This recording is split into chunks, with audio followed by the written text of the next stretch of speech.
샬롬 유 선생의 구속사 천국열차 유도스 목사님의 신구약 성경 파노라마를 낭독하는 시간입니다. 지금은 에베소서 파노라마 4장 25절에서 32절까지의 두 번째 시간입니다. 큰 O, 성령을 근심하게 하지 말라. 이제 우리들은 옛사람을 벗어버리고 새 사람을 입는다는 것이 구체적으로 어떻게 하는 것인가를 배우고 있는 중입니다. 거짓을 버리고 참된 것을 말하라. 분을 내어도 죄를 짓지 말라. 마귀로 틈을 타지 못하게 하라. 도둑질하지 말고 제 손으로 수고하여 선한 일을 하라. 더러운 말은 너 입 밖에도 내지 말고 선한 말을 하여 듣는 자들에게 은혜를 끼치게 하라는 등이 그것입니다. 그리고 이러한 명령은 31절 이하에도 계속되고 있음을 봅니다. 그런데 그 중간에 갑작스럽게 하나님의 성령을 근심하게 하지 말라고 말씀하고 있는 것입니다. 처음에는 그 연관성에 대해서 어리둥절하게 합니다.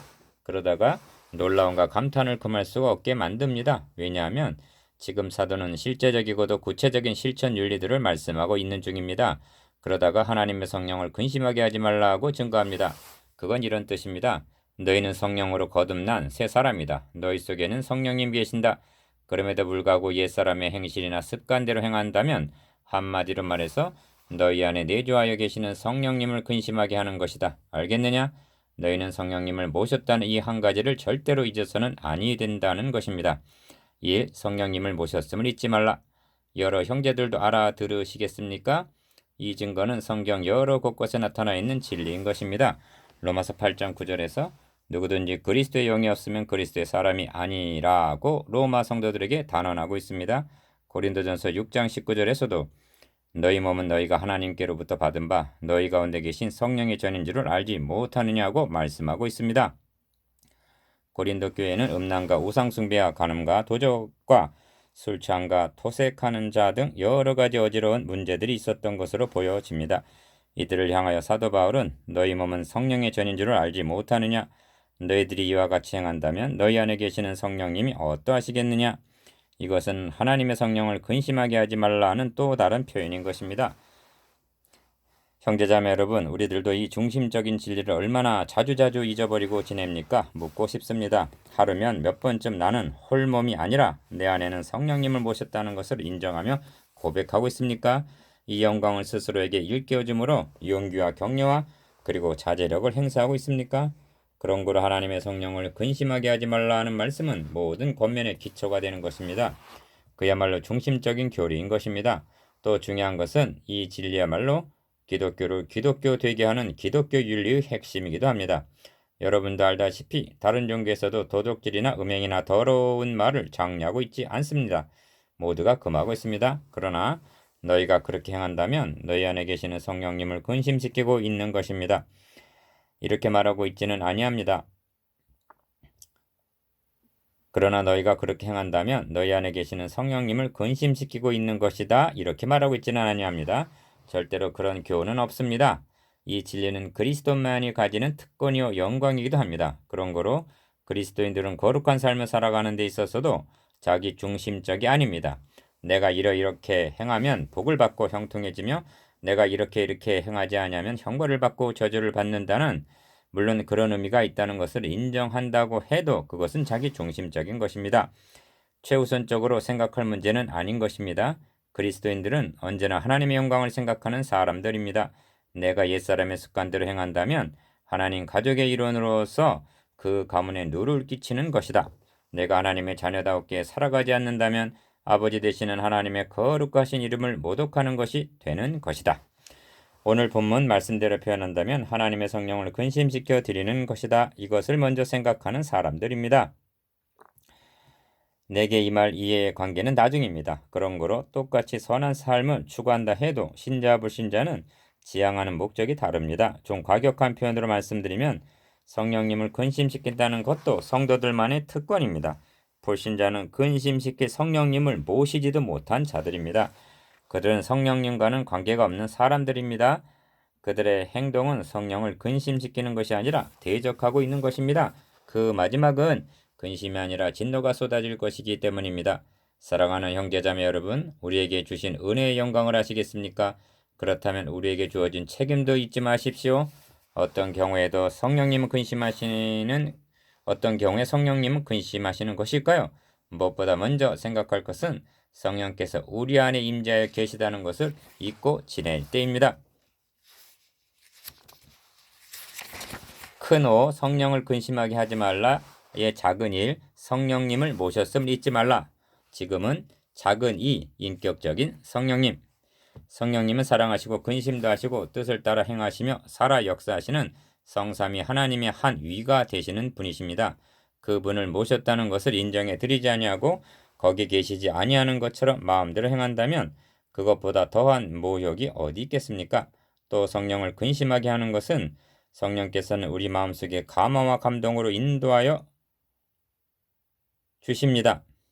예를 들면 주의 날 친구 결혼식에 갈까 예배드리러 갈까 그때 성령님은 우리가 어떻게 행해야 할 것을 인도해 주십니다. 그런데 그것을 무시하고 거역하는 행동을 할 때 성령님은 근심하십니다. 성령의 인도함을 받는 그들은 곧 하나님의 아들이라고 말씀하십니다. 성령님은 하나님의 자녀들을 누구나 인도하십니다. 다만 그 인도하심대로 따르느냐 아니면 소멸해 버리고 자기 마음대로 행동하느냐가 있을 뿐입니다. 성령을 근심하게 하면 어떻게 됩니까? 성령께서 내 속에 근심하고 계시다는 것을 무엇으로 알 수 있을까요? 성령을 근심시켜드리면 성령의 열매들인 사랑과 희락과 화평 등을 잃어버리게 되고 결국은 자기 자신이 근심에 빠져버리게 된다는 것을 명심하십시오. 작은 삶, 성령을 근심시켜드리고 있음을 어떻게 알까? 다시 말씀드리면 여러분이 그리스도와의 첫사랑을 잃어버린 채 기쁨도 화평도 없이 근심에 사로잡혀 있습니까? 그렇다면 돌이켜 보십시오. 내가 성령님을 근심시켜 드린 것이 무엇인가 하고요. 내 속에서 성령이 근심하게 되면 결국 나 자신이 근심에 빠지게 되는 것입니다. 성령님이 주신 은사와 열매들을 잃어버린 채 나 혼자만 댕그라니 버림받은 것 같은 외롭고 쓸쓸함에 빠질 것입니다. 그런 때는 내가 성령님을 근심시키고 있구나 생각하십시오.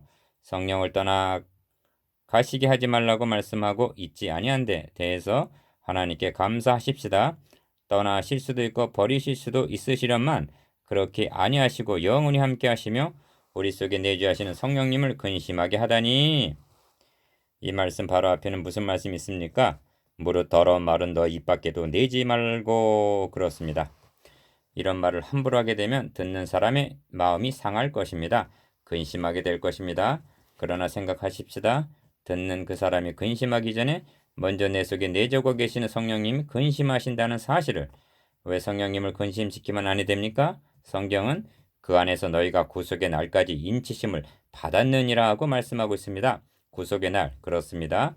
지금은 영이 구원을 받았을 뿐입니다. 몸은 아직 아닙니다. 우리의 몸이 구속될 그날, 낫고 천한 몸이 그리스도의 영광의 몸과 같이 변화될 그날까지 성령님은 우리들을 책임지시고 인도하시러 오셨습니다. 작은 사, 구속의 날까지 책임져 주심. 구속의 날까지요. 몸의 구속, 곧 영화는 성령님과 관련이 있습니다. 예수를 죽은 자 가운데서 살리신 이의 영이 너희 안에 거하시면 그리스도 예수를 죽은 자 가운데서 살리신 이가 너희 안에 거하시는 그의 영으로 말미암아 너희 죽을 몸도 살리시리라고 말씀합니다. 로마서 8장 11절. 황금고리 중에서 로마서 8장 29절에서 30절.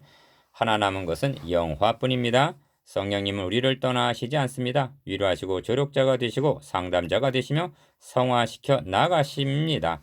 한마디로 구속의 날까지 책임져 주십니다. 그런 성령님을 근심시켜 드리다니. 큰 육, 관용. 우리는 30절을 통해서 성령을 근심하게 하지 말라는 권면을 받았습니다. 31절에서 32절까지는 우리가 참마음으로 성령을 근심하게 하기를 원치 않는다면 우리들이 해서는 안 되는 일이 무엇인가를 먼저 말씀함입니다. 악독과 노함과 분냄과 떠드는 것과 회방하는 것 등은 성령이 하나 되게 하신 것을 힘써 지켜나가기 위해서는 해서는 안 되는 목록들입니다. 그런 일들은 교회를 하나 되게 하는 것들이 아니고 갈라놓고 파괴하는 것들로 작용합니다. 그렇게 되면 성령이 근심하시게 됨은 자명한 일입니다. 다음으로 해야 될 적극적인 일들을 말씀합니다. 서로 인자하게 하며 불쌍히 여기며 서로 용서하는 것 등은 교회의 일치를 위해서 해야 할 일들인 것입니다. 그런 후에 그렇게 해야 하는 이유를 말씀하고 있습니다. 하나님이 그리스도 안에서 너희를 용서하신과 같이 이것이 그렇게 해야만 하는 이유입니다. 너도 그렇게 용서함을 받았다는 사실을 잊지 말라고 말씀합니다. 그렇습니다. 교회란 건물도 아니고 시설물도 아닙니다. 교회란 세상으로부터 물러냄을 받은 사람들의 모임입니다. 그 모임의 성격은 아주 복잡하고 특이하기 마련입니다. 마태복음 22장과 누가복음 14장에 나타난 예수님의 비유를 통해 볼 때 혼인잔치에 모인 사람들은 사거리 길에 가서 사람을 만나는 대로 악한 자나 선한 자나 만나는 대로 모두 데려왔다고 했습니다. 그들 중에는 가난한 자들과 병신들과 소경들과 저는 자들처럼 문제 있는 사람들이 대부분이었습니다. 고린도전서 1장 26절 이하의 진술을 보십시오. 너의 부르심을 보라. 육체를 따라 지혜 있는 자가 많지 아니하며 능한 자가 많지 아니하며 문벌 좋은 자가 많지 아니하도다. 하나님께서는 세상에 미련한 것들, 세상에서 약한 것들, 천한 것들, 멸시받는 것들과 없는 것들을 택하여 부르셨다고 했습니다. 그들이야말로 하나님 앞에서는 물론 세상적으로도 자랑할 것들이라고는 아무것도 없는 사람들입니다. 여러분 아시겠습니까? 교회란 본시 이런 사람들이 모인 곳입니다. 복잡하고 다양하고 특이한 공동체입니다. 학력 수준이 비슷한 것도 아니고 재산 정도가 천차만별입니다. 작은 일, 다양한 구성원들, 동창회 모임도 아니고 취미가 같은 골프 회원들과도 다릅니다. 그들은 고양이 같은 향후회 모임도 아닙니다. 교회란 이렇듯 많은 문제를 안고 출발합니다. 그 중에는 성격이 까다로운 사람들도 있기 마련입니다. 성경은 버려야 될 것을 먼저 말씀합니다. 그 중에 첫째가 악독입니다. 악독은 노함과 분냄으로 나타나게 되고 노함과 분냄은 떠드는 것으로 이어집니다. 예배드리는 처소에서 떠드는 소리 언성을 높이는 것을 보게 됩니다. 하나님께 함께 모여 예배드리고 난 직후에 노함과 분냄과 떠드는 고함 소리가 들린다는 것은 있어서는 아니 되는 것입니다. 여기서 잠시 열왕기상 6장 7절을 살펴볼 필요가 있습니다. 솔로몬이 성전을 건축할 때 돌을 뜨는 곳에서 아예 다듬은 연유에 가져다가 건축하였으므로 건축하는 동안에는 성전 근처에서 방망이나 도끼나 모든 철연장 소리가 들리지 아니하였다는 기록은 우리들에게 무엇인가 깊은 생각에 잠기게 하는 말씀인 것입니다. 떠드는 일은 급기야 해방하는 말로 번지기가 일수입니다. 지난날의 모든 일들을 들쑤셔 댑니다.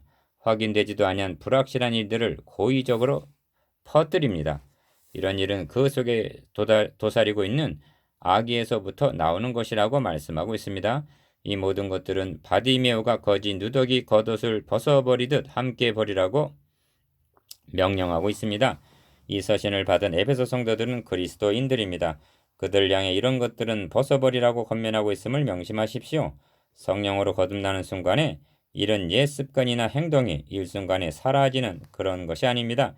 철 모르는 연약한 어린아이로 태어나게 됩니다. 그는 자라야 되고 양육받고 훈련받아야만 합니다.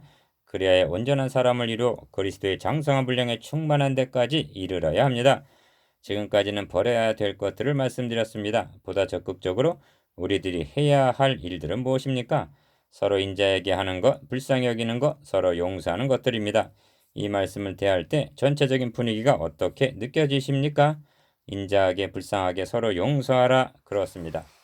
작은 이 서로 용서하라.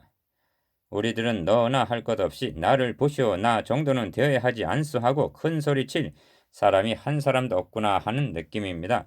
우리들은 모두가 인자하게 보아주셔서 불쌍히 여겨주시고 7번씩 70번이라도 용서해 주셔야만 그렇게 용서받을 것밖에는 다른 소망이 없는 그런 존재들이라는 깨달음입니다.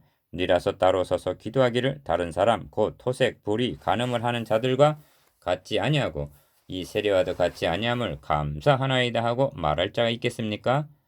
가늠하다 현장에서 끌려온 여인을 향해서 돌팔매질을 할 수 있는 그렇게 죄 없는 자가 누구이겠습니까? 앞에서 말씀드린 바 교회란 많은 문제를 수용하고 있는 복잡하고 다양한 공동체인 것입니다. 그렇다면 어떻게 이들을 성령께서는 하나로 묶어 놓으실 수가 있었느냐? 이들의 공통 분모는 무엇이란 말인가? 이것을 깨닫고 명심한다는 것은 성도 상호 간의 관계를 유지하는 데 있어서 사활을 좌우하는 문제입니다. 이 교리를 망각하게 될 때 해서는 안 되는 일, 있어서는 아니 되는 일이 일어나게 되는 것입니다. 그것이 무엇입니까? 하나님께서 그리스도 안에서 너희를 용서하신가 같이 하라는 말씀입니다. 그들은 출신지가 다르고 자라온 환경이 다르며 교육 수준도 가정 형편도 심지어 성격도 나아가 나라와 민족과 언어와 피부 색깔도 다를 수가 있습니다. 작은 삶, 공통 분모. 이 유별나고 독특한 사람들이 어떻게 해서 같은 나라 백성이 되었고 하나님이 한 가족이 되었단 말인가?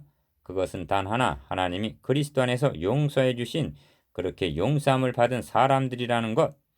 그들 중에 이렇게 용서함을 받지 아니한 사람은 단 한 사람도 없다는 것. 만에 하나라도 그런 사람이 있다면 그런 사람은 그 공동체의 일원이 될 수 없다는 이 감격적인 진리가 그들을 하나로 만들 수가 있었던 것입니다. 그들의 과거의 행적이 어떠하든지 이제는 더 이상 문제가 되지 아니합니다. 그것들은 그리스도 안에서 다 청산이 되었기 때문입니다. 이제 그들에게 있어서는 몸이 하나요, 성령이 하나요, 소망이 하나입니다. 주님도 하나요, 믿음도 하나요, 세례도 하나요, 하나님도 하나이십니다. 만유 하나님은 그들의 한 아버지가 되십니다. 장차 만유를 통일하실 분이십니다. 이 진리가 인종과 언어와 사상과 모든 장벽을 허물고 뛰어넘어 하나로 만드실 수가 있었던 것입니다. 형제자매 여러분, 감사하고 기뻐하며 서로 축하하는 교제의 약수를 나누십시다. 우리는 하나입니다. 잠시라도 마귀로 틈을 타지 못하게 해야만 합니다. 성령을 근심하게 하는 일은 더 이상 해서는 아니 됩니다. 그러나 잊지는 마십시오. 하나님께서는 그냥 용서해 주신 것이 아니라 그리스도 안에서 용서해 주셨다는 사실을, 주님께서 우리들의 죄값을 대신 지불하셨습니다. 그냥 용서하신다는 것은 하나님의 엄정한 공의와 충돌하게 됩니다. 우리의 죄를 우리에게 돌리지 아니하시고 죄를 알지도 못하신 자로 우리를 대신하여 죄를 삼으신 분, 그렇게 하신 분은 하나님이셨습니다. 그때 우리들은 경건치 아니하였으며 죄인들이었으며 심지어 하나님을 대적하는 원수들이었습니다. 그런 우리를 하나님은 그리스도 안에서 용서해 주셨으며 받아 주셨습니다. 이를 안다면 서로 인자하게 합시다. 서로 불쌍히 여기십시다. 서로 용서하십시다. 아멘. 묵상해 봅시다. 1. 주님의 몸된 교회의 지체들은 무엇을 지켜야 합니까? 25절. 2. 의로운 분노와 의롭지 못한 분노의 기준은 무엇입니까? 3. 덕을 세우는 말과 그렇지 못한 말을 어떻게 구분할 수 있습니까?